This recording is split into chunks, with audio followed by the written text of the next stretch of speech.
সদ্য রাজ্যের নয়া মন্ত্রী কিশোর বর্মনকে আজ বক্সনগরে দেওয়া হলো সংবর্ধনা। নতুন মন্ত্রীকে সংবর্ধনায় ভরিয়ে দিলেন বক্সনগর এলাকার সাধারণ মানুষ। সংবর্ধনা নিয়ে বক্সনগরের বিধায়ক তোফাজ্জল হোসেন সংবাদ মাধ্যমকে প্রতিক্রিয়া দিলেন। দেখুন, পরীক্ষার পর আমরা একজন মন্ত্রী পেয়েছি, ত্রিপুরার যিনি জনপ্রিয় বিধায়ক, মহোৎসব থেকে তিনি বিধায়ক হয়েছেন।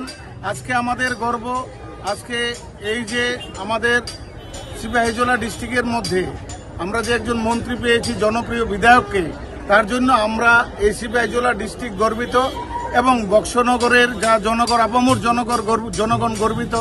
এই জন্য আজকে আমরা বক্সনগরের মণ্ডল থেকে আমরা মাননীয় মন্ত্রী মহোদয়কে সম্বর্ধনা জ্ঞাপন করব, যার জন্য এই যে জনজোয়ার জনপ্লাবন আজকে আপনারা দেখছেন।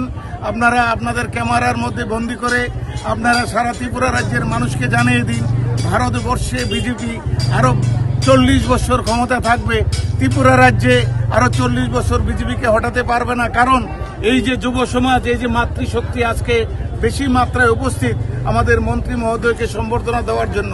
মাতৃশক্তি যেখানে আছে, মাতৃশক্তির যেখানে সম্মান আছে, সেখানে সেই সরকার কোনোদিনও পড়তে পারে না। যার জন্য ভারতবর্ষের প্রধানমন্ত্রী মাতৃশক্তিকে যথেষ্ট সম্মান দিয়েছেন। ভারতীয় জনতা পার্টি আজকে মাতৃশক্তিকে সবসময় স্যালুট জানিয়ে তাদের পাশে থেকে তাদের ডেভেলপমেন্টের ব্যাপারে সবসময় মাতৃশক্তিকে আগে রাখেন। যুব সমাজ আর মাতৃশক্তি যেখানে আছে, সেই শক্তিকে পৃথিবীর কোনো শক্তি হারাতে পারে না।